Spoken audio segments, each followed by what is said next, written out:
No programa de hoje, iremos tratar um assunto muito interessante, o jornalismo econômico. Para entendermos melhor, contaremos um pouco da história do jornalismo econômico no Brasil. Durante a ditadura militar, os cadernos de política, internacional e cultura eram os mais censurados. Já os de economia e esportes praticamente não tinham censura, eram livres para escrever. Isso se dava ao fato da situação financeira do país na época, que passava pelo chamado milagre econômico. Ou seja, os militares não tinham interesse de censurar algo que aparentemente era bom para o país. Isso fez com que o caderno de economia crescesse com importância no jornal. Sobre o milagre econômico, vale lembrar que foi algo ilusório. O Brasil cresceu sim, porém às custas de volumosos empréstimos feitos pelo governo que realizaram obras faraônicas, muitas elefantes brancos até hoje. E quando chegou o momento de pagar, os militares se viam sem dinheiro. A solução? Imprimir dinheiro desenfreadamente, sem nenhum tipo de proteção à moeda. Isso, obviamente, fez com que a inflação subisse de maneira absurda nos próximos anos, levando assim os jornalistas econômicos a falarem mal do governo a partir desse momento. Um caderno que, até então, só tinha elogios, passou a criticar duramente o planejamento econômico do país. José Sarney, primeiro presidente após a ditadura, se viu numa situação econômica delicada. Devido à imprudência dos militares, a inflação chegou a ser quase 2.000% em um ano. Isso levou à criação de várias moedas em um pequeno espaço de tempo, e Sarney declarou a moratória da dívida. Porém, os problemas não acabaram. Quando Collor assumiu a presidência, a inflação estava fora do controle. Mesmo após várias trocas de moedas, que só tiravam o zero dos preços, mas não mudavam de modo significante. Collor, então, resolveu adotar uma medida drástica, confiscar o dinheiro de ativos da população, incluindo poupança, conta corrente e ações para que não tivessem mais o poder da compra. Mas isso não deu certo. A inflação permaneceu absurdamente alta. Em 1991, foi mais de 400%. Collor perdeu a confiança política e principalmente da população, inclusive a presidência.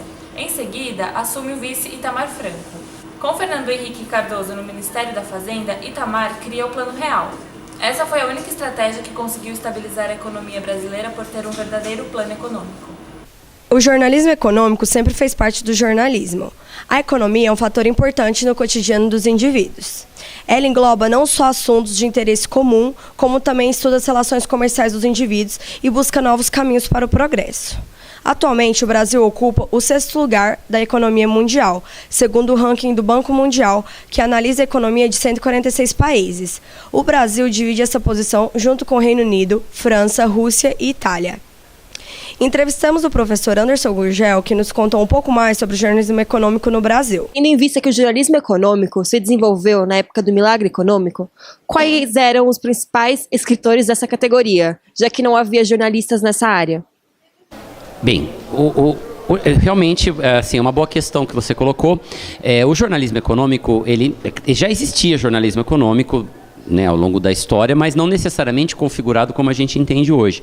É percebido como um momento chave para a constituição dessa linguagem atual do jornalismo econômico, justamente o milagre brasileiro, por ter sido um momento particularmente importante na economia e que exigiu do jornalismo uma adequação para atender às necessidades sociais daquele momento.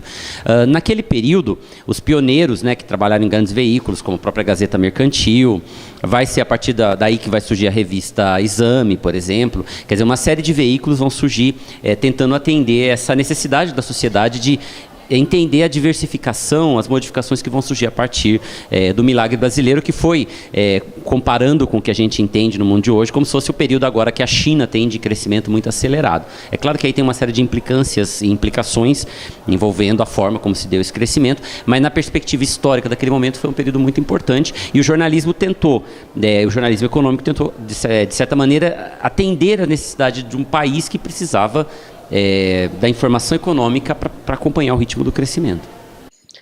O que mudou no jornalismo econômico desde a época de sua implantação? A linguagem? Sim, a linguagem com certeza, o público mudou muito nos últimos anos, a gente vê hoje em dia a própria questão do surgimento do jornalismo online, das redes sociais, quer dizer, há uma diversificação muito grande.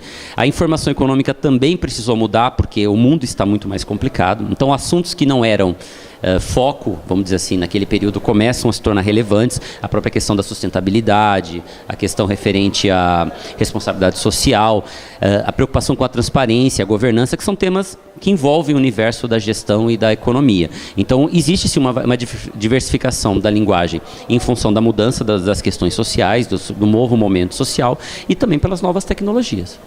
Há alguma característica marcante no jornalismo econômico brasileiro que difere dos outros países? Bem, essa é uma boa questão. Eu acho que o jornalismo econômico brasileiro, ele precisou se adequar a uma instabilidade econômica que nós vivemos por muito tempo, né?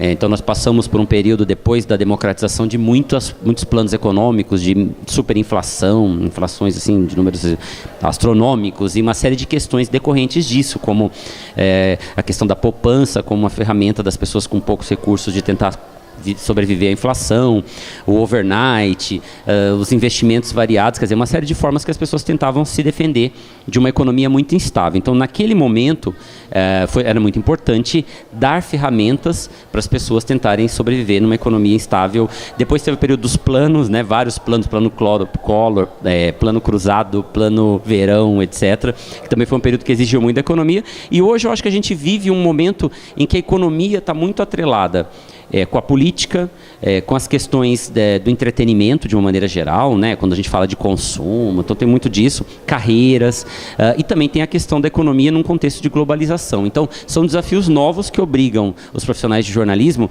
a ter uma percepção um pouco mais ampla da questão da economia. Não dá para pensar, por exemplo, a economia de uma empresa somente olhando a empresa. Ela tem um entorno, tem a ver com as responsabilidades sociais dela, com o meio ambiente, não tem uma série de questões que entram também no contexto.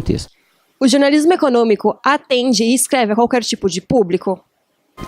Deveria, quer dizer, todas as pessoas demandam informação econômica. Não necessariamente faz isso bem. Em algum momento, algumas matérias se tornam incompreensíveis para as pessoas que têm uma informação, uma baixa escolaridade, vamos dizer assim, mas também há problemas referentes a assuntos complexos como bolsa de valores, fluxos de capitais, o como funciona, por exemplo, colocar a questão do lavagem de dinheiro num paraíso fiscal. Então são questões bastante complexas por natureza e às vezes você precisa explicar. Por exemplo, tem uma discussão agora do fator previdenciário, quer dizer, isso tem uma implicação para questões de empresários, executivos e pessoas economistas em geral, mas isso incide na vida do aposentado, de quem vai se aposentar em breve. Então há uma dificuldade, um desafio de falar desse assunto tanto para pessoas com alta escolaridade e formação econômica, também para qualquer outra pessoa, porque afinal de contas a aposentadoria é o interesse de qualquer cidadão.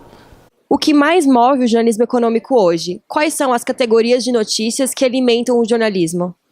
Então, o jornalismo econômico ele tem alguns fetiches, né? Falando assim de uma maneira bastante livre.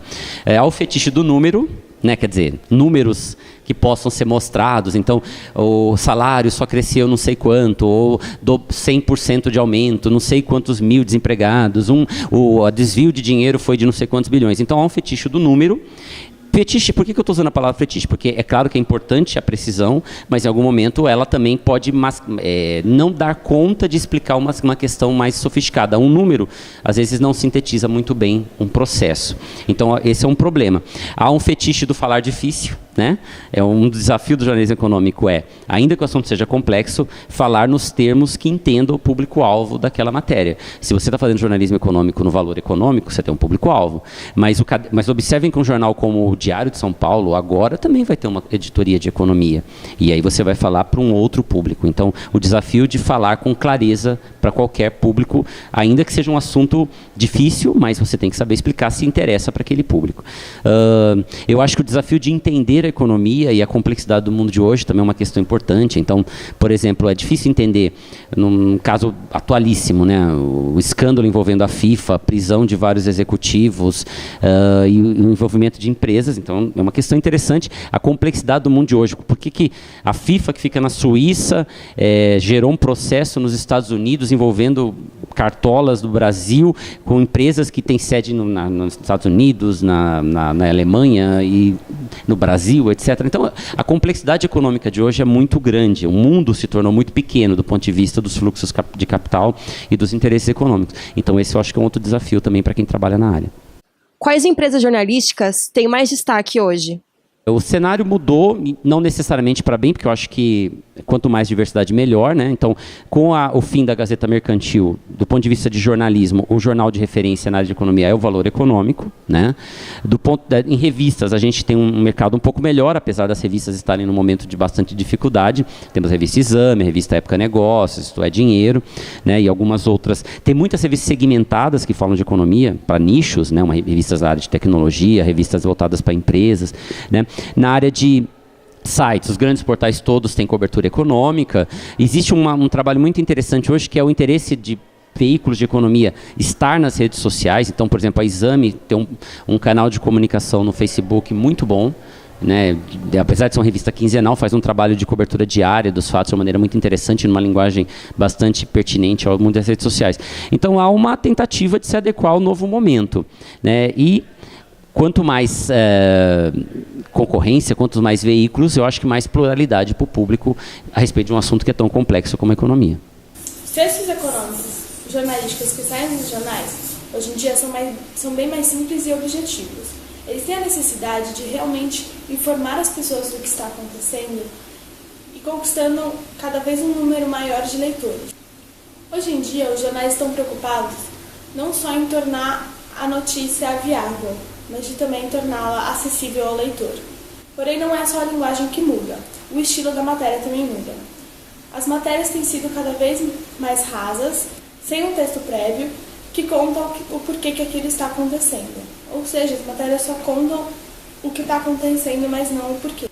É possível perceber que o jornalismo econômico conseguiu resolver o seu problema de falta de entendimento com o público e as matérias, usando uma técnica de simplificar as notícias. O propósito é cada vez aproximar mais as matérias, ou seja, o que está acontecendo, para que o leitor assim consiga fazer a verdadeira função do jornalismo, que é informar e alertar as pessoas. Afinal, se elas não entendem sobre o que estão lendo, não sabem como agir a respeito.